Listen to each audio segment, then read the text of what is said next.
శుక్లాంబరధరం విష్ణుం శశివర్ణం చతుర్భుజం ప్రసన్నవదనం ధ్యాయేత్ సర్వవిఘ్నోపశాంతయేత్. గురుర్బ్రహ్మ గురుర్విష్ణుః గురుర్దేవో మహేశ్వరః గురుః సాక్షాత్ పరబ్రహ్మ తస్మై శ్రీ గురవే నమః.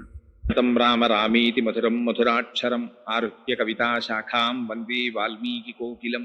శృతిస్మృతిపురాణానాం ఆలయం కరుణాలయం నమామి భగవత్పాదం శంకరం లోకశంకరం. సూక్తిం సమగ్రయతున స్వయమేవ లక్ష్మీ శ్రీరంగరాజమహిషీ మధురైకటాక్షైః వైదగ్ధ్యవర్ణకునగుంభనగౌరవైర్యాం కండూలకర్ణకుహరాः కవయోధయంతి. వాగర్ధావివ సంపృక్తౌ వాగర్ధ ప్రతిపత్తయే జగతః పితరౌ వందే పార్వతీ పరమేశ్వరౌ. మనోజవం మరుతతుల్యవేగం జితేంద్రియం బుద్ధిమతాం వరిష్టం వాతాత్మజం వనరయూథముఖ్యం శ్రీరామదూతం శిరసా నమామి. ఆపదామపహర్తారం దాతారం సర్వసంపదాం లోకాభిరామం శ్రీరామం భూయో భూయో నమామ్యహం. నేను పరిచయం చేసేటువంటి సమయంలో ఇది చాలా బాగా మాట్లాడతాడు అది ఇది అన్నారు, కానీ నాకు అది విన్న తర్వాత మీరు మరిచిపోయి వినండి అని మీకు మొట్టమొదటి అప్పీల్. ఎందుచేత అంటే అది దృష్టిలో పెట్టుకుని వింటే అదేమిటో వీడి గురించి ఇంత చెప్పారు, వీడు ఇలా మాట్లాడాడని మీరు అనుకుంటారు. కనుక దాన్ని మరిచిపోయి విన్నారనుకోండి ఇబ్బంది ఉండదు. ఇక అందుకని వారికి నా యందు ఉండేటటువంటి అపారమైన వాత్సల్యం చేత ఆ మాటలు చెప్పారు. కానీ నిజానికి నేను ఆధ్యాత్మిక సంబంధమైనటువంటి విషయాల్లో రామాయణ భారత భాగవతాది గ్రంథాలలో పరిశోధన చేసి ఒక్కొక్క పుస్తకం మీద జీవితాన్ని పండించుకున్నటువంటి మహాపురుషులు ఉన్నారు. అటువంటి వారితో పోలిస్తే నేను ఎంతటి వాణ్ణి అయినా పరమేశ్వరుడు నాకు ఒక గొప్ప అదృష్టాన్ని కటాక్షించాడు. 4 మాటలు చెప్పుకునేటటువంటి శక్తిని కటాక్షించాడు. అందుకని అది వాడి కైంకర్యంగా 4 మాటలు చెప్తున్నాను. కానీ యథార్థానికి దీని మీద నేను సమర్థత కలిగిన వాడనని చెప్పడం కానీ లేకపోతే దానికి తగిన వాడనని చెప్పడం కానీ నేను ఎన్నడూ చేయలేదు. సరే, శ్రీమద్ రామాయణం రామచంద్రమూర్తి యొక్క ఆదర్శవంతమైన జీవితం గురించి 4 మాటలు చెప్పవలసినది అని పెద్దలు ఆదేశించారు. అందున విశేషించి వసంత నవరాత్రులు జరుగుతున్నటువంటి శుభ సందర్భాన్ని పురస్కరించుకొని రామచంద్రమూర్తి యొక్క ఆదర్శవంతమైన జీవితం గురించి మాట్లాడటం కన్నా జీవితానికి పరమ ప్రయోజనం ఏమిటి ఉంటుందన్న ఉద్దేశ్యం చేత దీన్ని అంగీకరించాను. ఇప్పుడో జరిగింది రామాయణం, త్రేతాయుగంలో జరిగింది. ఆనాటి పరిస్థితులు వేరు. ఎందుచేత అంటే ఆనాడు దశకంఠుడైనటువంటి రావణాసురుడు బ్రహ్మగారి గురించి బ్రహ్మాండమైనటువంటి తపస్సు చేసి అందరిలాగే ఆయన వరాలు అడిగాడు. అందరికీ ఏం కోరికుంటుందో అంత తపస్సు చేసి 10 తలకాయలున్న రావణాసురుడికి అదే కోరికుంది. ఏమిటంటే ఈ శరీరంతో ఉండిపోవాలి. ఎవడుకుంటది ఈ కోరిక?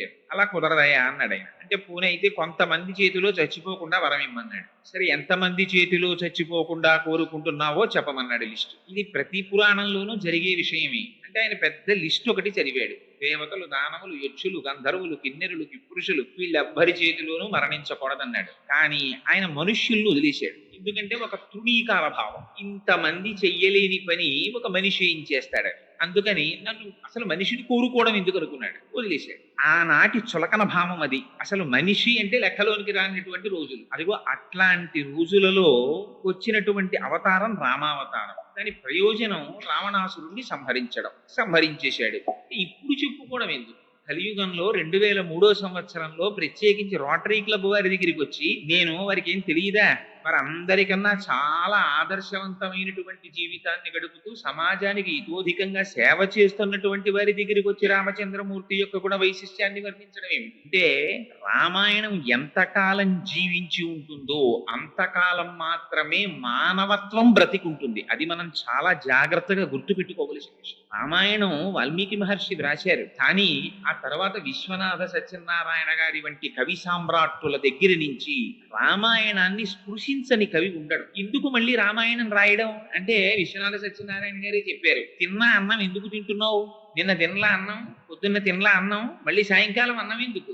అన్నం లేకపోతే బ్రతకవు కనుక. బాహ్యంలో శరీరం బ్రతకడం కాదు కావలసినది, లోపల మానవత్వం బ్రతకాలంటే రామాయణం జ్ఞాపకం ఉండాలి. రామాయణం వినాలి, రామాయణం చదవాలి. రాముణ్ణి 1కి 10 మార్లు ఆదర్శంగా గుర్తుపెట్టుకోవాలి. రాముడి యొక్క శీలము, రాముని యొక్క వ్యక్తిత్వము ఎంత కాలము మానవ జాతి స్మరించుకుంటుందో అంతకాలం మానవత్వం బ్రతికుంటుంది. మానవత్వం బ్రతికి లేనినాడు వాడు ఉపాధి చేత మానవుడేమో కానీ వాడికి రాక్షసుడికి తేడా ఉండదు. దానివల్ల సమాజమునకు అంతటికీ కూడా అభద్రతాభావం ఏర్పడుతుంది, ప్రమాదమునకు లోనవుతుంది. అందుచేత రాముని యొక్క దివ్య గుణములను కీర్తించని వారు ఉండరు. అసలు ఆ అవతారమే చాలా విశిష్టమైనటువంటి అవతారం. మిగిలిన అవతారాల్లో ఎప్పుడెప్పుడైనా ప్రపంచానికి మనుగడకి ప్రమాదం ఏర్పడితే సాధారణంగా మీరు ఏ పురాణం జరగండి ఒకటే జరుగుతుంది. అందరూ బాధపడే వాళ్ళందరూ భూలోకంలో ఉంటారు. వాళ్ళందరి దగ్గరికి భూదేవి వస్తుంది. వచ్చి నన్ను చాలా ఇబ్బంది పెడుతున్నారయా రాక్షసుల పరిపాలనలో అంటుంది. సరే ఏం చేద్దామని వీళ్ళందరూ కలిసి బ్రహ్మగారి దగ్గరికి ఎడతారు. మొట్టమొదట ఆయన కన్సల్టెంట్ ఫిజిషియన్ లాంటి వాడు. ఆయన దగ్గరికి వెడితే మొదట వ్యాధి ఏమిటో ఆయన నిర్ణయిస్తాడు. ఆ తరువాత స్పెషలిస్ట్ కి రిఫర్ చేస్తారు. బ్రహ్మగారు ఎప్పుడూ కూడా ఇది ఉపాయం అని ఆయన చెప్పరు. మీరు కావాలంటే ఏ పురాణం చూడండి, అందులో ఉన్న అంతర్లీనమైన విషయం ఒకటే ఉంటుంది. ఈ బ్రహ్మగారు శివుడు కలిసి అందరూ కలిసి రాక్షస సంహారానికి విష్ణువు దగ్గరికి వెళ్తారు. ఆయన స్థితికారుడు. వరాలు ఇవ్వడం బ్రహ్మగారు ఇచ్చేస్తుంటారు. అందరు తపస్సు చేసే వాళ్ళందరూ బ్రహ్మగారి గురించి చేస్తారు. ఇది విచిత్రం. అసలు చేస్తే ఆయన ఎవరిని ఏం కన్సల్ట్ చేయరు. ఆయన హంసవాహనం మీద ఎడతారు. పెడితే ఏం కావాలని అడుగుతారు. ఎప్పుడూ ఒకటే కోరిక అందరిది. మీరు ఏ రాక్షసుడి కథ చదవండి, వాడికి కనపడగానే వాడు ఏమడుగుతాడంటే నాకు మరణం ఉండకూడదని అడుగుతాడు. అనగానే బ్రహ్మగారు అంటారు అలా కుదరదయ్యా అంటారు. వచ్చిన జాతస్య హిద్రుహో మృత్యు ధ్రువం జన్మ మృతస్య చ, వచ్చిన వాడు వెళ్ళిపోక తప్పదు. ఇంకో విషయం అడుగంటే వాడు అడగడు. వాడు మోక్షం కావాలని అడగడు, భక్తి కావాలని అడగడు. పోనీ వీళ్ళ చేతిలో చచ్చిపోకుండా వరం ఇస్తావా అంటాడు. అలాగే ఇచ్చానంటాడు ఆయన. వీడు సంతోషపడిపోతాడా, ఆయన వెళ్ళిపోతాడు. ఇంతే. ఎక్కడ మీరు ఏ పురాణం జరిగినా ఇదే ఉంటుంది. ఎందుకు అలా రాయడం అంటే దాని వెనకాతల రహస్యం అంతా ఉంది. ఈయన వెళ్ళిపోయిన తర్వాత వాడికి గర్వం వస్తుంది. వాడు చేసింది తపస్సు, ప్రత్యక్షమైంది బ్రహ్మగారు, పుచ్చుకున్నది వరాలు. వెంటనే గర్వం వచ్చి నన్ను చంపేవాళ్ళు లేడని వాడు నిర్ణయానికి వస్తాడు. వచ్చి ఇంకక్కడి నుంచి అల్లరి ప్రారంభిస్తాడు. మొదట ఎవరి మీద కన్ను పడుతుందంటే పాపం ఇంద్రుడు ఒక ఆయన దొరుకుతాడు. అందరూ ఆ ఇంద్రుడి మీద కెడతారు. వెళ్ళి ఆ ఇంద్రుడి యొక్క రాజ్యాన్ని వశం చేసుకుంటారు. ఎందుకంటే అది ఇరాక్ లాంటి. అక్కడ ఆయిల్ ఉందని బుష్ వెళ్ళినట్టే అది అమరావతి. మీకు కథ మారుతుంది.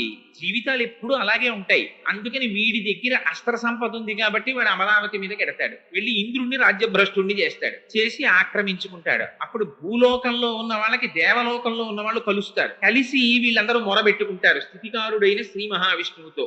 స్వామి నువ్వు ఎప్పుడు వస్తావయ్యా, ఈయన చాలా అల్లరి చేస్తున్నాడు అంటారు. ఆ లిస్ట్ ఏమిటని ఆయన బ్రహ్మగారిని అడుగుతాడు. అడిగితే బ్రహ్మగారు చెప్తారు, ఇదిగో ఏదో ఆయన అడిగాడండి, మనుష్యుడి చేతిలో చచ్చిపోను, పగలు చచ్చిపోను, రాత్రి చచ్చిపోను, ఇంట్లో చచ్చిపోను, బయట చచ్చిపోను, గోళ్ళు ఉన్న వాడితో చచ్చిపోను, గోళ్ళు లేని వాడితో చచ్చిపోను, ఇలా ఓ పెద్ద లిస్ట్ అడిగాడు, ఇచ్చానంటాడు. మీరు ఎప్పుడైనా చూడండి విష్ణువు బ్రహ్మగారిని దెబ్బలాడ్డావు, నువ్వు ఎందుకు ఇచ్చావు ఈ వరాలు అసలు అని అడగడు. ఆయన ఎగ్జామ్షన్ ఆలోచిస్తాడు. ఇంట్లో చచ్చిపోకూడదు, బయట చచ్చిపోకూడదు, గడప కదా, పగలు చచ్చిపోకూడదు, రాత్రి చచ్చిపోకూడదు, అసుర సంధ్య వేళ కదా, మనిషి చేతిలో చావకూడదు, జంతువుల చేతిలో చావకూడదు, మనిషి జంతువు కానీ నృసింహావతారం కదా, ఇన్ని ఆలోచించి ఆయన వస్తాడు. వచ్చి ఇన్ని కోరికలు వినివాడు చచ్చిపోతాడు. అది విచిత్రం. దీనికి అవతారాలు వస్తాయి. వీడు ఇంత తపస్సు చేసి సాధించేది ఏమిటి అంటే చిట్ట చివరికి ఎవడైనా ఇలాగే పోతుంటాడు. అలాగే రావణాసురుడు పోయాడు. అయితే రామచంద్రమూర్తి అవతారం మాత్రం విచిత్రం. ఎందుకనంటే అసలు ఎవరెళ్ళి అడగలేదు విష్ణువుని. ఓ శ్రీ మహావిష్ణువా నువ్వు వచ్చి మమ్మల్ని రక్షించమని అడిగిన వాళ్ళు లేరు. కేవలంగా దశరథ మహారాజు గారు నాకు కొడుకులు లేరు, కొడుకుని కనాలి అని చెప్పి ఆయనకు ఒక కోరిక కలిగింది. కోరిక కలిగి ఒక పెద్ద అశ్వమేధ యాగం అనేటటువంటి యాగాన్ని మొదలెట్టాడు. యాగాన్ని మొదలెట్టిన తరువాత ఓ పెళ్లికి వెళ్ళామనుకోండి, నలుగురు కలుస్తారు. అందరికీ కామన్ సబ్జెక్ట్ ఏదో దొరుకుతుంది. దాని మీద చర్చ చేస్తారు. అలాగే అక్కడికి వచ్చినటువంటి వాళ్ళందరూ కూర్చుని వాళ్ళందరికీ ఆనాడు పడుతున్నటువంటి బాధల గురించి మాట్లాడుకుంటున్నారు. ఏమిటా బాధ అంటే రావణాసురుడు పెట్టేటటువంటి బాధే. చాలా ఇబ్బంది పెట్టేస్తున్నాడండి. అంటే వాయువు అన్నాడు నన్ను గట్టిగా వీచనివ్వట్లేదన్నాడు. సూర్యుడు అన్నాడు నన్ను గట్టిగా ప్రకాశించనివ్వడన్నాడు. నీరెంది నన్ను ఇంతకన్నా ప్రవహించకూడదు అంటున్నాడంది. ఇలా ఎవరి బాధలు వాళ్ళు చెప్పుకుంటున్నారు. ఇంతలో బ్రహ్మగారు వచ్చారు పైనుంచి. బ్రహ్మగారు అంటే ఇంటి పెద్ద. ఆయన్ని చూడగానే అందరూ లేచి నిలబడి నమస్కారం చేశారు. నమస్కారం చేసి ఓ మాట చెప్పారు. భగవంత ప్రసాదేన రావణో నామరాక్షస సర్వాన్నో బాధతే వీర్యఛాసితుం తన్న శక్నుమః. స్వామి మీరు వరాలు ఇచ్చారు కదా, రావణాసురుడు మమ్మల్ని చాలా బాధ పెట్టేస్తున్నాడండి అన్నారు. బ్రహ్మగారు అన్నారు నాకు తెలిసేయా, ఇచ్చింది నేనే కదా వరం, వాడు చాలా బాధ పెడుతున్నాడన్న విషయం కూడా నాకు తెలుసు. కానీ వాడిని నిర్జించడానికి శ్రీ మహావిష్ణువు వస్తారు. కంగారు పడకండి. ఎప్పుడెప్పుడు భాగవతులు బాధపడతారో ఆనాడు భగవానుడు వస్తాడు. అన్యంతలో ఏతస్మిన్నంతరే విష్ణు రూపయాతో మహాద్యుతి శంఖచక్ర గదాపాణి పీతవాస జగత్పతి అన్నారు వాల్మీకి మహర్షి. అంతటా ఉన్నవాడే విష్ణువు. విష్ణువు లేకపోవడం ఉండదు. ఇప్పుడు కూడా ఉన్నాడు ఆయన. ఇదంతటా ఉన్నాడు. ఉన్నవాడే అక్కడ కనపడ్డాడు ప్రకటంగా. కరచరణాదులతో ఆవిర్భవించాడు. ఆవిర్భవించి వరం ఇచ్చాడు. ఏమని వరం? నేను వస్తున్నానయ్యా, వచ్చి హత్వాక్రూరం దురాత్మానం దేవర్షీణాం భయావహం దశవర్ష సహస్రాణి దశవర్ష శతాని చ అన్నాడు. ఆ రాక్షసుడైనటువంటి రావణాసురుణ్ణి నిర్జిస్తాను, తర్వాత 11,000 సంవత్సరములు ఈ భూభారం వహిస్తానన్నాడు. ఈమె ఎవరడిగారు? 11,000 సంవత్సరాలు పరిపాలించడం ఎందుకు అంటే, అప్పటికి మనుష్య జాతి ఎన్ని కష్టాలు పడిందంటే రావణాసురుడి పరిపాలనలో అసలు మనిషిగా బ్రతకడం మర్చిపోయారు. మళ్ళీ మనిషి యొక్క ఔన్నత్యం ఏమిటో చెప్పడానికి 11,000 సంవత్సరములు పరిపాలిస్తానన్నాడు. అందుకొచ్చింది రామరాజ్యం. అందుకని 11,000 సంవత్సరములు పరిపాలిస్తానని వరమిచ్చి దశరథ మహారాజు గారికి తాను కుమారుడనై జన్మిస్తున్నానని తనంత తానుగా ఆయన ప్రకటించుకున్నారు. తత పద్మపలాశాక్ష కృత్వాత్మానం చతుర్విధం పితరం రోచయామాస తథా దశరథం రూపం అన్నారు వాల్మీకి మహర్షి బాలకాండలో. నేనే నలుగురిగా వస్తున్నాను అన్నారు. రామ లక్ష్మణ భరత శత్రుఘ్నులు నలుగురు శ్రీ మహావిష్ణువు. నేను దశరథ మహారాజు గారిని తండ్రిగా వరించి వస్తున్నాను అన్నారు. అందుకని ఆయనకి దాశరథి అని పిలిస్తే చాలా సంతోషంగా. మనకి రాముడు నేర్పినటువంటి మొట్టమొదటి పాఠం జీవితంలో గుర్తు పెట్టుకోవలసింది. మనకి ఒక లక్షణం ఉంటుంది, మనకంటే మీ వంటి పెద్దలకి కాదు, నా వంటి వాడిని దృష్టిలో పెట్టుకుని వినండి. తను వృద్ధిలోకి వచ్చాడు అనుకోండి, తన గురించి చెప్తే సంతోషం. తనని కన్నవాడు ఒక ఎలిమెంటరీ స్కూల్ హెడ్ మాస్టర్ గారు అనుకోండి, ఆ తండ్రి గారి పేరు చెప్పడానికి కొంచెం సిగ్గుపడతాడు. బురదలోంచి తామర పువ్వు పుడుతుంది, కానీ బురదలోనే ఉంటుంది. బురదలో ఉండడం గర్వకారణంగా ఫీల్ అవుతుంది తప్ప తన తండ్రి గురించి చెప్పడానికి సిగ్గుపడే వాళ్ళు ఉన్నారు దేశంలో. తన తల్లి గురించి చెప్పుకోవడానికి సిగ్గుపడే వాళ్ళు ఉన్నారు దేశంలో. తన మామగారి పేరు చెప్పడానికి సిగ్గుపడే ఆడబడుచున్నారు ఈ దేశంలో. తన అత్తగారి గురించి చెప్పుకోవడానికి సిగ్గుపడే ఆడవాళ్ళు ఉన్నారు ఈ దేశంలో. రామాయణం చదివితే ఈ సిగ్గు పోతుంది. తను మనిషి పుట్టినందుకు తనని తాను ఎలా 10 మందిలో చెప్పుకోవాలో అర్థం అవుతుంది. తన తండ్రి గురించి ముందు చెప్పుకున్నాడు దాశరథి అని. అందుకే రామదాసు గారు దాశరథి శతకం రాస్తే పద్యాలు రాసిన వాటికి మకుటం దొరకదండి, ఇంకొక మకుటం పెట్టలా. దాశరథి కరుణాపయోనిధి అని పిలిచారు. దశరథ మహారాజు గారి కుమారుడా అని పిలిస్తే ఆయన ఉలిక్కి పడి చూస్తాట. ఆ తండ్రి పేరు చెప్తే అంత ఇష్టం. ఎందుకని? రాముడికి ఇష్టమని కాదు అక్కడ అర్థం. మనిషిగా పుట్టినవాడు గుర్తు పెట్టుకోవలసిన మొట్టమొదటి లక్షణం తన తండ్రిని గౌరవించడం, తన తల్లిని గౌరవించడం. అందుకే సంధ్యావందనం మీరు చేస్తే సంధ్యావందనంలో దిగ్దేవతా నమస్కారం అని ఒకటి ఉంటుంది. అందులో మాతృభ్యో నమః పితృభ్యో నమః అని తల్లికి తండ్రికి నమస్కారం చేయిస్తారు. ఈ జాతికి ఒక లక్షణం ఉంది. తన ఇంట్లో శుభకార్యం అయితే ముందు తల్లిదండ్రులకి బట్టలు పెట్టి పీటల మీద కూర్చుంటాడు. తన కొడుక్కి పెళ్లి చేస్తున్నా తల్లిదండ్రులుంటే తన పేరు వేయించుకోడు, తల్లిదండ్రుల పేరు వేయిస్తాడు శుభలేఖలో. వారు శుభలేఖలో పేరుతో ఉండి మా కుమారుడైన చిరంజీవి చాగంటి కోటేశ్వరరావు యొక్క కుమారుడు మా మనుమనికి వివాహం జరుగుతోంది, మీరు రండిని పిలుస్తారు. అలా పిలవడం తనకి అదృష్టహేతువుగా భావిస్తాడు. ఇది రామాయణం నేర్పింది, రాముడు నేర్పాడు. రామాయణం ఎందుకండి చదవడం? రామాయణం ఎందుకు వినడం? రామాయణం అంటే అసలు వాల్మీకి మహర్షి పెట్టుకున్న పేరు రామాయణం కాదు. ఆయన పెట్టుకున్న పేరు సీతాయాశ్చరితం మహత్ పౌలస్య వధ.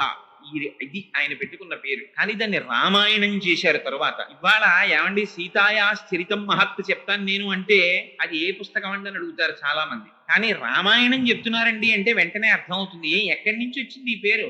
ఆయనము అంటే కదలిక అని అర్థం. కాలం రెండుగా కదులుతుంది. అదే ఉత్తరాయణము దక్షిణాయనము అని మనం పిలుస్తూ ఉంటాం.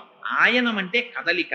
రాముడి కదలికట రామాయణం అంటే. ఏమిటి రాముడి కదలికకి అంత గొప్పతనం ఏమిటి? మనం కదలటల్లా, మన కాలు తీసి అలా వేస్తే కదలిక. కానీ రాముడు కదిలితే రామాయణం అని దాన్ని ప్రత్యేకం పిలిచారు. ఏం అలా పిలవడం ఎందుకు?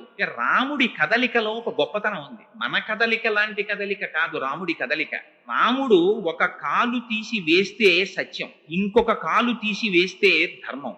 సత్యాన్ని ధర్మాన్ని 2 పాదములుగా పెట్టుకుని నడిచాడైన. ప్రతి మనిషి ఇలా నడవాలనేటటువంటిది రాముని యొక్క జీవితంలో ఉన్న సందేశం. అందుకే రాముడికి మిగిలిన వాటితో సంబంధం ఉండదు. రాముడికి కావలసింది జీవితంలో ఎప్పుడూ సత్యము ధర్మమే. ఇది ఎక్కడ ప్రారంభమైందో తెలుసా అండి విచిత్రం?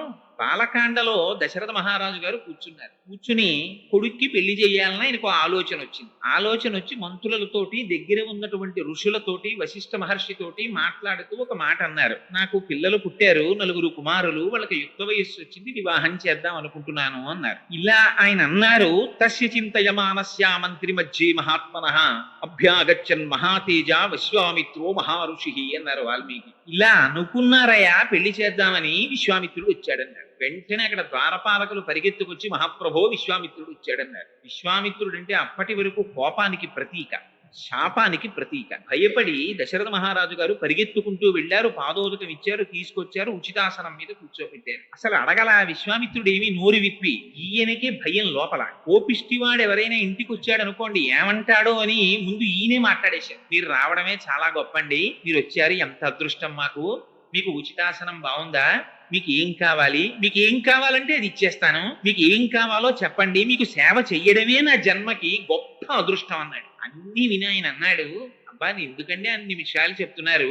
అహం వేద్మి మహాత్మానం రామం సత్యపరాక్రమం వశిష్ఠోపి మహాతేజ ఏచే మే తపసి స్థితాః అన్నాడు. ఒక సామాన్యుడు మాట్లాడడానికి, ఒక ఋషి మాట్లాడడానికి ఎంత తేడా ఉంటుందో చూడండి. నాకు ఓ విషయం తెలిసయ్యా, రాముడు గొప్ప సత్యవాది, ధర్మాత్ముడు, సాక్షాత్తు పరబ్రహ్మం. ఇది నేను చెప్పడం కాదు, వశిష్ఠాదులకి కూడా తెలిసి విషయం. ఈ విషయం అంటే సంతోషించాలా దశరథ మహారాజు గారు, ఉలిక్కి పడాలా?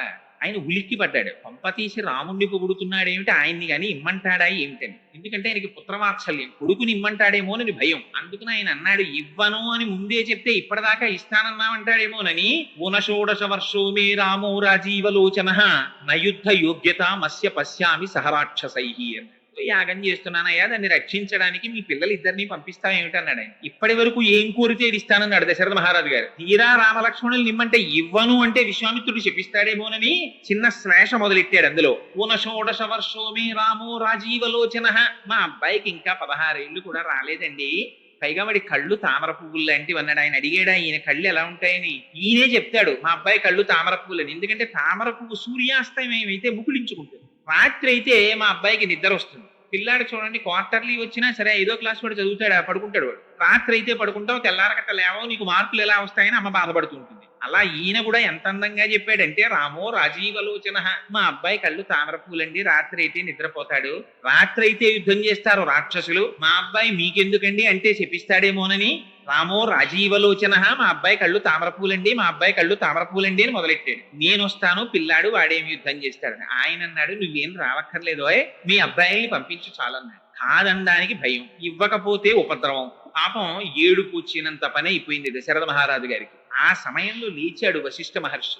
లేచి ఉన్న మాట చెప్పేశాడు. ఏమనుకుంటున్నావో, విశ్వామిత్రుడు అంటే సామాన్యుడు కాడు, ధనుర్వేదం అంతా తెలుసు. నా మాట విని దశరథ రాముణ్ణి పంపించు అన్నాడు. వెంటనే సపుత్రమూర్ధ్యుపాఘ్రాయ రాజా దశరథ ప్రియం దదౌ కుశికపుత్రాయ సప్రీతేన అంతరాత్మన.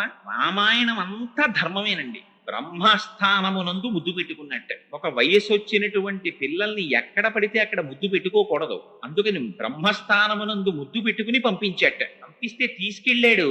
రాముడు, నాన్నగారు నన్ను ఎందుకు పంపిస్తున్నారండి అని అడగలేదు. లక్ష్మణుడు రాముణ్ణి అనుసరించి వెళ్ళిపోయాడు. విశ్వామిత్రుడు రండి నా వెంట అన్నాడు. రండి నా వెంట అన్నప్పుడు రథం ఎక్కడమో, కారు తీసుకురావడమో ఇలాంటివి ఉండవు. మహర్షుల వెనకాతలు వెళ్ళేటప్పుడు ఆయన వచ్చారు, వెనకాతలు వెళ్ళిపోవడమే. అదండి పిల్లలు అన్నాడు విశ్వామిత్రుడు. బయలుదేరారు వెనకాతల. ముందు ఆయన నడుస్తున్నాడు, వెనక పిల్లలు నడుస్తున్నారు. ఎంతసేపు నడిచారో తెలుసా అండి? 12 మైళ్ళ దూరం ఆపకుండా నడిపించేశాడు. 12 మైళ్ళు నడిచేటప్పుడు కూడా ఎక్కడ లక్ష్మణుడు రాముడిని అడగలేదు, రాముడు విశ్వామిత్రుడిని అడగలేదు. ఏమంటే ఎక్కడికి ఎడుతున్నామండి మనం, ఎందుకు ఇంత దూరం నడిపిస్తున్నారు, మనం ఏ ఊరు ఎడుతున్నామని కూడా వాళ్ళు అడగలేదు. 12 మైళ్ళు పుత్రకామేష్టి చేస్తే 60,000 సంవత్సరముల వయస్సు కలిగిన దశరథ మహారాజు గారికి పుట్టి ఎండకన్నెరుగునటువంటి జీవితాన్ని కడిగి హంసతూలికా తల్పముల మీద పడుకున్న రామచంద్రమూర్తి ఎంతటి ధర్మ నిష్ఠాగరిష్ఠుడంటే, ఎదురుగుండా మహర్షి నడుస్తున్నారు, అంతే పరమ ప్రయోజనం. ఆయన వెనకాతలో నడిచి వెళ్ళిపోయారు. వెళ్ళిపోతే చీకటి పడింది. పిల్లల వంట చూశాడు విశ్వామిత్రుడు. చూసి అలసట చెంది ఉన్నారు. ఆపాడు. ఆపి, రామ గృహాణవత్స సలిలమ్మా భూత్కాలస్య పర్యత, నీకు మంత్రోపదేశం చేస్తానో, ఆచమనం చెయ్యన్నాడు. ఏమిటా మంత్రాలు? మంత్రగ్రామం గృహాణత్వం బలామతిబలాంస్తథ అన్నారు వాల్మీకి మహర్షి. అవి ఏకంగా మంత్రముల యొక్క సమూహములట. ఆ మంత్రాలు ఉపదేశం పొందితే ఏమవుతుంది అంటే, నచ సుప్తం ప్రమత్తం వా దర్శయిర్షంతి నైరుతాహ అన్నారు. అసలు ఆకలి ఉండదు, దాహం ఉండదు, అలసట ఉండదు, రాక్షసులు నిర్జించలేరు, అటువంటి బలం పొందుతావు. అందుకని ఈ మంత్రాల్ని నీకు ఉపదేశిస్తున్నాను అన్నారు. ఆ మంత్రాల్ని ఉపదేశం పొందాడు. తాను లక్ష్మణుడికి ఉపదేశించాడు. గడ్డి తీసుకొచ్చి నేల మీద వేసి దీని మీద 2 పిల్లలు కలిసి పడుకోండి అన్నాడు విశ్వామిత్రుడు. 2 పిల్లలు రాముడు లక్ష్మణుడు కలిసి పడుకున్నారు. ఎలా పడుకున్నారంటే ఇప్పుడు హంసతూలికా తల్పాలు అలవాటు అయిపోయి బొత్తిగా తీసుకొచ్చి ఇలా గడ్డి మీద పడుకోబెట్టాడండి మమ్మల్ని నిద్ర పట్టక అటు ఇటు దుర్లుతూ పడుకోలేదుట. ఇవాళ మహర్షి యొక్క సన్నిధానంలో పడుకునేటటువంటి అదృష్టం మాకు కలిగిందని ఆ రాత్రి అత్యంత సౌఖ్యంగా నిద్రపోయేట. ఎందుకు ఈ మాట అండం మహర్షి? నిద్ర పట్టేది ఎప్పుడు పడుతుందో తెలుసా అండి? శరీరమునకు కలిగినటువంటి బడలిక చేత నిద్ర పట్టదు. మనస్సు ప్రశాంతతని పొందితే నిద్రపడుతుంది. మనస్సు ఒక విషయమునందు రమిస్తూ ఉండిపోయింది అనుకోండి, నిద్ర పట్టదు. ఆ విషయంలో ఉండిపోతుంది మనస్సు. మనస్సు నిద్రపోవడమే నిద్రపోవడం అంతే. మనస్సు ఆత్మలోకి వెళ్ళిపోయింది అనుకోండి, వాడు నిద్రపోయాడంటారు. మనస్సు ఇంకా తెలివిలో ఉందనుకోండి, నిద్ర పట్టలేదంటారు. ఒక్కొక్కడు హంసతూలికా తల్పం మీద పడుకున్నట్టే పడుకుంటాడు. ఇంట్లో ఏసీ ఉంటుంది, దోమలు రాకుండా చక్కగా 5 జెట్ ల్యాంపులు వెలుగుతుంటాయి, చల్లగా ఉంటుంది, 4 ఫోమ్ బెడ్లు వేసుకుంటాడు, డిస్టర్బెన్స్ ఉండదు, హాయిగా పడుకుంటాడు. రాత్రల్లా నిద్ర పట్టలేదంటే ఎందుకు పట్టదు నిద్ర? ఎందుకు పట్టదంటే మళ్ళీ భారతంలో మహానుభావుడు ధృతరాష్ట్రుడికి చెప్పేశాడు, సంజీవుడు నిద్ర పట్టని వాళ్ళ లక్షణాలు ఏమిటో నేను చెప్తాను, నువ్వు వినని. అందుకని కొన్ని విషయాలు ఉన్న వాళ్ళకి నిద్రలు పట్టవు. అందుకని అంత నిద్ర పట్టకపోవడం ఏమిటి అంటే వాడి మనస్సు నిద్రపోవడానికి ఉద్యుక్తమై లేదనమాట. కానీ గురువు వెంట వెళ్ళినటువంటి రామలక్ష్మణులకి గురువు పట్ల ఎలా ప్రవర్తించాలో మొట్టమొదట చూపించాడు రామచంద్రమూర్తి. గడ్డి వేసి పడుకోపెడితే గడ్డి మీద నిద్రపోయాడు. అంటే గురువు యొక్క శుశ్రూషలో మైమరచిపోయేటటువంటి మనస్తత్వం ఉన్నవాడు తప్ప గడ్డి మీద నన్ను పడుకోబెట్టారు ఏమిటోనండి, ఎంత గురువు గారు అయితే మాత్రం ఏంటి ఇలా పడుకోబెట్టారు మమ్మల్ని, రాజకుమారులం మేము ఇలా పడుకుంటామా అని అడిగినవాడు కాడు. ఇది రాముడి లక్షణం. గురువుల వెంట వెళ్ళినప్పుడు ఎలా ప్రవర్తించాలో చూపించినటువంటి వాడు రామచంద్రమూర్తి. ఆయన జీవితం అంతా సత్యధర్మాలే. పడుకున్నారు. కౌసల్యా సుప్రజారామ పూర్వా సంధ్యా ప్రవర్తతే ఉత్తిష్ట నరశార్దూలా కర్తవ్యం దైవమాన్నికం. ఆ నిద్ర లేపడంలో అందం చూడండి. ఉత్తిష్ట కౌసల్యా సుప్రజారామ లేవబోయ్ నిద్ర అని లేపారు. కానీ లేపినది ఎందుకు లేపారు? పిల్లవాణ్ణి నిద్ర లేపడంలో ఎలా నిద్ర లేపాలో విశ్వామిత్రుడు చూపించాడు, ఎందుకు నిద్ర లేవాలో రాముడు చూపించాడు. నిద్ర లేవడం న్యూస్ పేపర్ చదవడానికి కాదు, నిద్ర లేవడం కాఫీ తాగడానికి కాదు, నిద్ర లేవడం ఇవాళ ఎటువంటి చండాలం పనులు చేయాలో ఆలోచించుకోవడానికి కాదు. ఇలా లేచిన వాడు ఉన్నాడు, రావణాసురుడు నిద్ర లేస్తుంటాడు. ఈయన చూపిస్తారు మహర్షి. వాడు నిద్ర లేస్తూనే హా సీత అంటూ మొహం కూడా కడుక్కోకుండా అశోకవనానికి వెళ్ళాడు. ఈయన నిద్రలేస్తూ విశ్వామిత్రుడు చూపిస్తాడండి, కౌసల్యా సుప్రజారామ పూర్వా సంధ్యా ప్రవర్తతే ఉత్తిష్ట నరశార్దూలా కర్తవ్యం దైవమాహ్నికం. ఆహ్నికాన్ని ఆచరించాలి రామా, తూర్పు తెల్లవారిపోతోంది, సంధ్యావందనాధికాలు చెయ్యాలి, నిద్రలెమ్మన్నారు. యజ్ఞోపవీతం ఒంటి మీద ఉన్నవాడు నిద్ర లేవడం తూర్పు తెల్లవారక ముందు ఎందుకు నిద్ర లేవాలో చూపించారు మహర్షి. సంధ్యావందనం చేయడానికి లేచాడు రాముడు.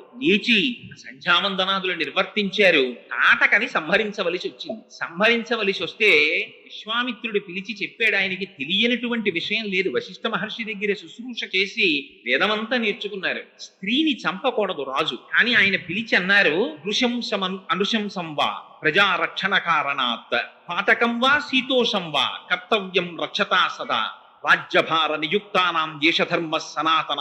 ఇంతే చెప్పాడు విశ్వామిత్రుడు. ఈ పని చెయ్యడం వల్ల నృశంసం అనృశంసం వా, దాని వల్ల పేరు రావచ్చు, అది చాలా అసహ్యకరమైన పని అయ్యి ఉండొచ్చు. కానీ రాజ్యభార నియుక్తానాం దేశధర్మ సనాతన, రాజ్యభారాన్ని వహించినటువంటి రాజు ఈ చేసేటటువంటి పని కృత్యమా అకృత్యమా అని ఆలోచించకుండా ప్రజల్ని రక్షించడం కోసం గోబ్రాహ్మణ హితార్థాయ దేశస్యాయ సుఖాయ చ సంహరించవలసినది. అందుకని స్త్రీ అని చూడకు రామా, సంహరించు అన్నాడు. అంటే రాముడు ఏమన్నాడో తెలుసా అండి? ఒక్కటే మాట చెప్పాడు, పితుర్వచన నిర్దేశాత్ పితుర్వచన కారణాత్ వచనం కౌశికస్యేతి కర్తవ్యమనిశంకయ. మహర్షి, నాకు మా నాన్నగారు మీ వెంట వెళ్ళమని చెప్పారు, మీరు ఏం చెయ్యమని చెప్తే అది చెయ్యమని చెప్పారు. పితుర్వచన నిర్దేశాత్ పితుర్వచన కారణాత్, ఇది రాముడంటే. తండ్రి చెప్పినటువంటి మాట చెయ్యడానికి కొడుకున్నాడు తప్ప తండ్రి ఒక పని చెయ్యమని పంపించిన తరువాత తన స్వప్రజ్ఞతో ఆలోచించిన వాడు కొడుకు కాడు. పితుర్వచన నిర్దేశాత్ పితుర్వచన కారణాత్ వచనం కౌశికస్యేతి. మహర్షి పక్క నుండి చెప్తున్నారు, గురువులు చెప్తున్నారు సంహరించమని. నా బుద్ధితో ప్రమేయం లేదు, సంహరిస్తానన్నాడు. ఇది రాముడంటే. రాముడికి వేదం తెలియదా? రాముడికి బ్రహ్మసూత్రాలు తెలియవా? రాముడికి ఉపనిషత్తులు తెలియవా?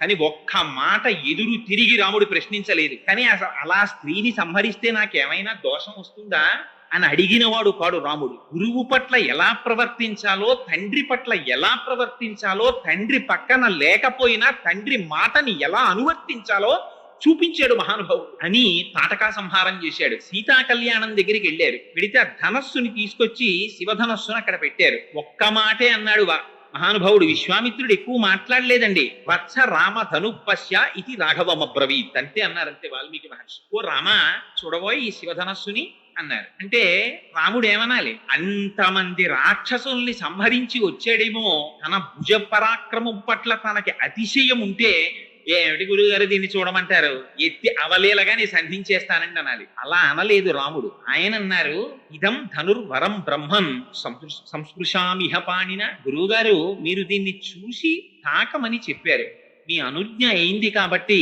నేను దీన్ని ఒక్కసారి దర్శించి ముట్టుకుంటాను. యత్నవాంశ్చ భవిష్యామి తొలనే పురణేపివ. దీన్ని నేను సంధించాలని అనుకుంటున్నాను, దీన్ని ఎక్కువ పెట్టాలని అనుకుంటున్నాను, మీరు నాకు అనుజ్ఞ ఇవ్వవలసింది అన్నాడు. ఈ రాముడి వినయ సంపత్తి. తాను ఇంత రాక్షస సంహారం చేసి వచ్చాడు, అయినా ఆయనలో ఇంత అతిశయం ఉండదు. గురువు దగ్గర ఎలా మాట్లాడాలో, తాను ఏం చేసినా అది గురువుల వైభవం అని ఎలా ప్రవర్తించాలో ఈ జాతికి నేర్పాడండి మహానుభావుడు రామచంద్రమూర్తి. అంటే విశ్వామిత్రుడు అన్నాడు, ఆయన బ్రహ్మర్షి. సౌందర్యలహరిలో శంకర భగవత్పాదాచార్యులు అంటారు, జపో జల్ప శిల్పం సకలమపి ముద్రా విరచన అని. బ్రహ్మర్షి స్థితిని పొందినటువంటి వాడు చెయ్యిలా అన్నాడు అనుకోండి, అది ముద్ర అయిపోతుంది. నోటి వెంట ఒక మాట అన్నాడు అనుకోండి, అది సత్యం అయిపోతుంది. ఆయన తిన్నాడు అనుకోండి, యజ్ఞం అయిపోతుంది. ఆయన పడుకుంటే సమాధి అయిపోతుంది. అటువంటి బ్రహ్మర్షి రామా శుభం భూయా ఎక్కువ పెట్టు అన్నాడు అనుకోండి, అది సత్యం అయిపోతుంది. గురువు దగ్గర ఆశీర్వచనాన్ని ఎలా పొందాలో వినయ సంపత్తితో రాముడు నేర్పాడు. అలాగే అన్నాడంతే విశ్వామిత్రుడు. ఎక్కువ పెట్టాడు, ధనస్సు విరిగిపోయింది. విరిగిపోతే ఆశ్చర్యకరమైన విషయం ఏమిటంటే, మిగిలిన కవులు ఎలా వర్ణించారంటే, సీతా స్వయంవరం జరుగుతోంది, ఏదో ధనస్సు విరిచేశాడు, వెంటనే సీతమ్మ తెచ్చి రాముడి మెళ్ళలో దండ వేసేసిందని చెప్తారు. వాల్మీకి మహర్షి అలా చెప్పలేదండి. బాలకాండలో ధనస్సుని విరిచేయగానే జనక మహారాజు గారు సింహాసనం నుంచి లేచి ఒక అద్భుతమైన మాట అన్నాడు. అత్యద్భుతమచింత్యంచ అతర్కితమిదమ్య. ఏమి పరాక్రమం అయ్యా రాముడిది, ఎవరు శివధనస్సుని ఎక్కువ పెడతారో వాళ్ళకి పిల్లనిస్తానని మాటనిచ్చాను, అందుకని నా కూతుర్ని రాముడికి ఇస్తాను, కానీ ఈ మాట దశరథ మహారాజు గారికి కబురు చేస్తానన్నాడు. ఇది మనం నేర్చుకోవలసిన విషయం. తాను ఎంత గొప్పవాడు కానివ్వండి, తాను ఎంత చదువు చదవనివ్వండి, తాను ఎంత పెద్ద ఉద్యోగంలోకి వెళ్ళనివ్వండి, తన భార్యని తానించుకున్న నాడు, తన భర్తని తానించుకున్న నాడు వాడు మళ్ళీ ఎల్కేజీకి వచ్చేసినట్టు లెక్క. ఎందుచేత ఎంత స్థితికి వెళ్ళినప్పటికీ తన తల్లిని, తన తండ్రిని, తన గురువుని జ్ఞాపకానికి తెచ్చుకున్నవాడు, ఒక్కొక్క మెట్టు ఎక్కుతున్నవాడు 99 మెట్లెక్కి నాచు మెట్టు మీద కాలు వేసి జారిపోయిన వాడితో సమానం. తండ్రి గౌరవాన్ని నిలబెట్టాడు రామచంద్రమూర్తి. జనకుడు దశరథ మహారాజు గారి ప్రతిష్టని నిలబెట్టాడు. తండ్రికి కబురు చేశారు. ఆ దశరథ మహారాజు గారు వచ్చారు. వచ్చి ఏమి మాట్లాడుకున్నారో తెలుసా అండి? దశరథ మహారాజు గారు, జనక మహారాజు గారు ఇద్దరు సింహాసనాల మీద కూర్చుని, ఏమండి మీకెంత రాజ్యం ఉంది, మీకెంత రాజ్యం ఉంది, మీ కోశాగారంలో ఎంత డబ్బు ఉంది, మీ కోశాగారంలో ఎంత డబ్బు ఉంది, మీకు పిల్లలెందరు, మాకు పిల్లలెందరు, ఇవి మాట్లాడుకోలేదు. అసలు వాళ్ళిద్దరూ మాట్లాడుకోలా, పురోహితులు మాట్లాడారు. ఎందుకంటే ఆశ్చర్యం ఏమిటంటే, పురోహితుడు అన్నవాడు అబద్ధం ఆడకూడదు. ఎంత ఋషులో చూడండి, యువతల పక్కన విశ్వామిత్రుడు ఉన్నాడు, వశిష్ఠుడు ఉన్నాడు, అటుపక్కన సాక్షాత్తుగా శతానందుల వారు ఉన్నారు, గౌతమ మహర్షి యొక్క కుమారుడు. ఆయన జనక మహర్షి వంశాన్ని చెప్పారు, ఈయన దశరథ మహారాజు గారి వంశం చెప్పారు. ఈ వంశమునకు ఈ వంశము సరిపోయిందన్నారు. చూడవలసినది అది. మనకి నేర్పిందండి రామాయణం, ఎలా బ్రతకాలో నేర్పింది. మేము 70,000 మీద ఉన్నాం, వాళ్ళు అంతలో ఉన్నారా అని అడిగినది రామాయణం కాదు, అది మన జాతి కాదు. వాళ్ళు ఎంతలో ఉన్నారని అడగడం, వాళ్ళకి ఆడపిల్లలు ఉన్నారండి అంటే అది ఒక పెద్ద డిస్క్వాలిఫికేషన్ గా భావించడం. ఆడపిల్లలందరూ పెళ్లిళ్ళై దూరంగా వెళ్ళిపోయారా, వాళ్ళకి ఇచ్చేవన్నీ ఇచ్చేశారా, ఒక్కతే ఆడపిల్ల అయితే అన్ని అమ్మాయికే వస్తాయన్నమాట. నాన్నగారికి ఏమైనా కొంచెం దీర్ఘకాలిక అనారోగ్యం ఉంది, ఎంత తొందరగా పోతారో అని ఆనందంగా మాట్లాడిన మాటలు రామాయణాన్ని నమ్ముకున్న జాతి మాటలు కావు. వాళ్ళు మాట్లాడుకున్నవి ఎంతసేపు వంశాలు చూశారంతే. చూసి కన్యాదానం చేస్తూ ఎంత గొప్ప మాట అన్నాడో తెలుసా అండి జనకుడు? ఇయం సీత మమ సుత సహధర్మచిరీతవ ప్రతీచ్ఛ చైనాం భద్రంతే పాణిం గృహ్ణీష్వపాణిన పతివ్రత మహాభాగ ఛాయేవానుగత సదా. రామా, ఈ పిల్లని నీకు ఎందుకు ఇస్తున్నానో తెలుసా? అమ్మయ్య, మా అమ్మాయిని నువ్వు చేసుకుంటున్నావని తాబేదారుగా నిలబడి మాట్లాడలేదు జనక మహర్షి, తలెత్తుకుని మాట్లాడాడు. ఇయం సీత, ఈవిడ సీత.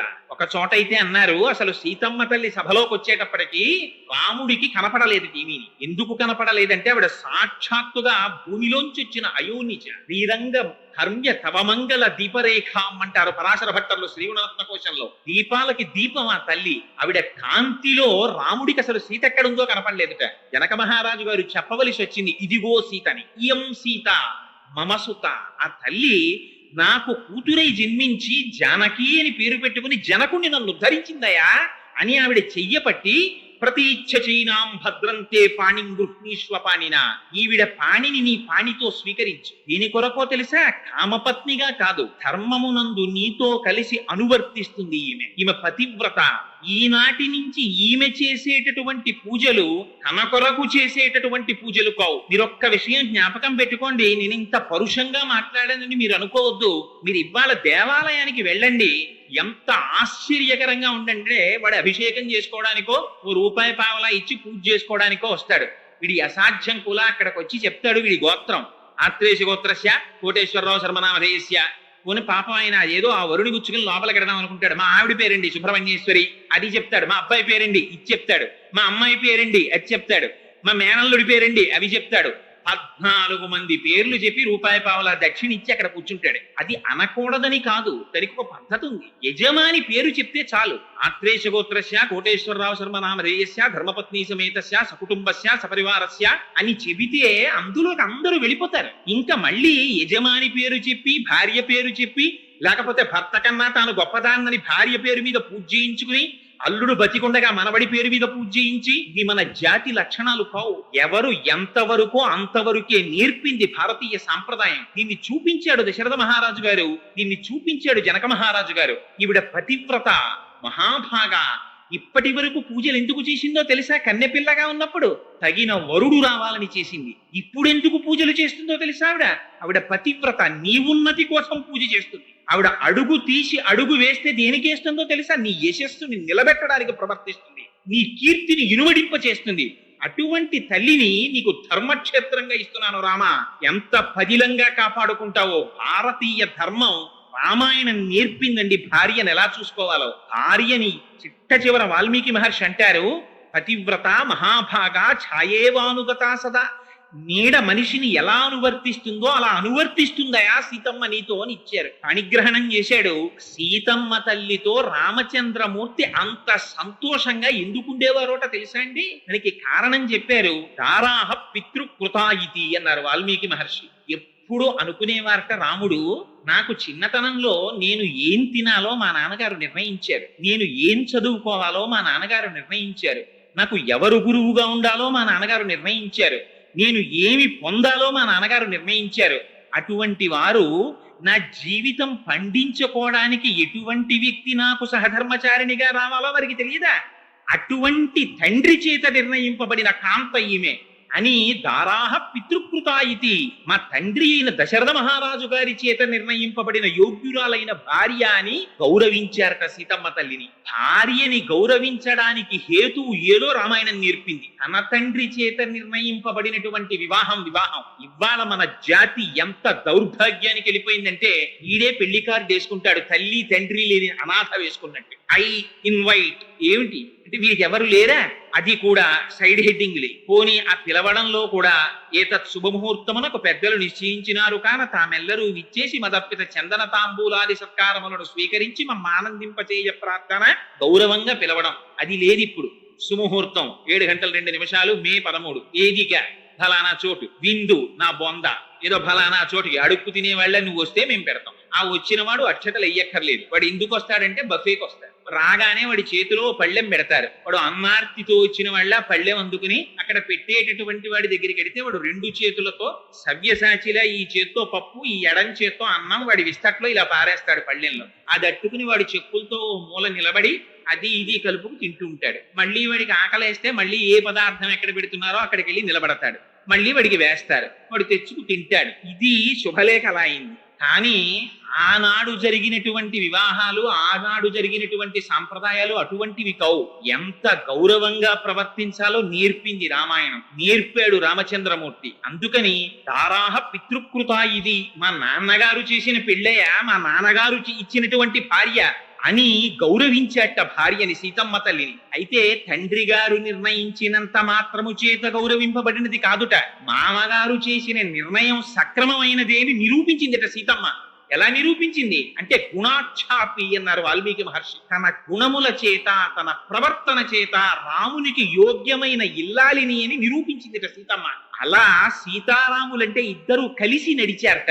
ఆశ్చర్యం ఏమిటో తెలుసా అండి, రాముడికి సర్వకాలముల యందు కావలసినది ధర్మమే. హాయిగా వైవాహిక జీవితాన్ని గడుపుతున్నాడు ఆయన. ఎప్పుడూ తండ్రి గారిని ఏమీ అడగలేదు. ఒకనాడు దశరథ మహారాజు గారు తొందరపడిపోయి తనంత తాను ముహూర్తాలు పెట్టేసుకుంటుంటాడు ఆయన. ఆయనకు అదో అలవాటు దశరథుడికి. ఒకనాడు సభ తీర్చాడు. సభికులందరూ కూర్చున్నారు. కూర్చున్న తర్వాత వాళ్ళందరినీ పిలిచాడు. పిలిచి చైత్ర శ్రీమాన్ అయం మాస పుణ్య పుష్పితకానన యవ్వరాజ్యాయ రామస్య సర్వం మే ఉపకల్ప్యతాం. ఇది చైత్రమాసం, చాలా శుభప్రదమైనటువంటి మాసం. అందుకని మా అబ్బాయి రామచంద్రమూర్తికి యవ్వరాజ్య పట్టాభిషేకం చేద్దాం అనుకుంటున్నాను. నాకు ఈ మధ్య పీడకలలు వస్తున్నాయి. ఆ పీడకలలు వస్తే ఎక్కువ కాలం జీవించడం చెప్తారు. అటువంటి దుర్నిమిత్తాలు కనపడుతున్నాయి. యోగ్యుడైన కుమారుడు ఉన్నాడు కనుక వాడికి యవ్వరాజ్య పట్టాభిషేకం చేసేద్దామని అనుకుంటున్నాను. మీ అందరికీ మనస్సుల్లో ఉన్న మాట నిష్కర్షగా చెప్పండి అన్నాడు. ఇది ధర్మం అంటే. తనకి పెద్ద కుమారుడని పట్టాభిషేకం చేయలా, రాముడికి అటువంటి యోగ్యత ఉన్నదో లేదో సభికుల్ని అడిగాడు దశరథ మహారాజు గారు. వాళ్ళన్నారు, అలా అడగగానే యవ్వరాజ్యాయ రామస్య సర్వం మే ఉపకల్ప్యతాం అంటే ఇచ్ఛామోహి మహాబాహుం రఘువీరం మహాబలం గజేన మహతాయాంతం రామం ఛత్రవృతాననం అయోధ్యక అన్నాడు. వాళ్ళన్నారు, ఇంకా ఎప్పుడో చేస్తానంటా ఏమిటయా దశరథ మహారాజా, ఎప్పుడెప్పుడు నీ కొడుకు ఏనుగు మీద అంబారీలో ఊరేగుతాడా అని మేము ఎదురు చూస్తున్నాం, తొందరగా చేయవయ్యా పట్టాభిషేకం అన్నారు. అంటే దశరథుడు వెంటనే ఒప్పేసుకున్నారని చెప్పేసి సంతోషంగా లేచి వెళ్ళిపోలేదండి. ఆయన అన్నాడు, మిమ్మల్ని నేను 60,000 సంవత్సరాలు పరిపాలించాను, మిమ్మల్ని కన్నబిడ్డల్లా చూశానురా. ఇన్నాళ్ళు పరిపాలించి ఇప్పుడు రాముడికి యవరాజ్య పట్టాభిషేకం చేస్తానంటే చేసేయి అని తొందరపడిపోతున్నారు. నా పరిపాలనలో మీకు వచ్చిన కష్టం ఏమిటి, రాముడు వస్తే మీకు వచ్చే సుఖం ఏమిటి చెప్పండి రా. ఇది రాముడి ధర్మబద్ధతకి వాల్మీకి మహర్షి ప్రజల చేత ఇప్పించిన తీర్పు. యువరాజు అవడానికి కావలసినటువంటి లక్షణములతో కూడిన వాడై రాముడు ప్రవర్తించాడా లేదా, ఇది ఎవరు నిర్ణయించాలి? తండ్రి కాదు నిర్ణయించవలసినది. ఇది నిర్ణయించవలసిన వారు వాల్మీకి మహర్షి కాదు. ఇది నిర్ణయించవలసినటువంటిది వశిష్ఠుడు కాడు. ఇది నిర్ణయించవలసినది కౌసల్య కాదు, ప్రజలు నిర్ణయించాలి. నిర్ణయించడంలో కూడా అందులో తెలివైన వాడు టక్కరివాడు లేచి చెప్పడం కాదు. నిజంగా గుణం ఉంటే కోమాబిళ్ళ ఎలా ఉందే అని అడిగారు అనుకోండి, పిల్లలందరికీ మీరు కోమాబిళ్ళలు పెట్టి పిల్లలందరూ మూకుమ్మడిగా అనాలి, తీయగా ఉంది నాన్నగారండి అని. సాయంకాలం సినిమా టికెట్కి డబ్బులు అడుగుదామన్న ఒక కొడుకే లేచి తీయగా ఉందండి అన్నాడు అనుకోండి, తండ్రికి అనుమానం రావాలి, ఏం మీరనలేని అని అడగాలి. అందరూ అంటే అది తీర్పు కింద లెక్క, స్పాంటేనియస్ గా రావాలి అందరి నోటి వెంట. ఇది దశరథుడు కోరుకున్నది. అందరూ లేచి ఒకటే మాట అన్నారు, వ్యసనేషు మనుష్యాణం పురుషం భవతి దుఃఖితః ఉత్సవేషు చ సర్వేషు పితేవ పరితుష్యతి. ఇదయా రాముడికున్న గుణం. రాముడంటే ఏమనుకుంటున్నావు? వ్యసనేషు మనుష్యాణం వృషం భవతి దుఃఖితః.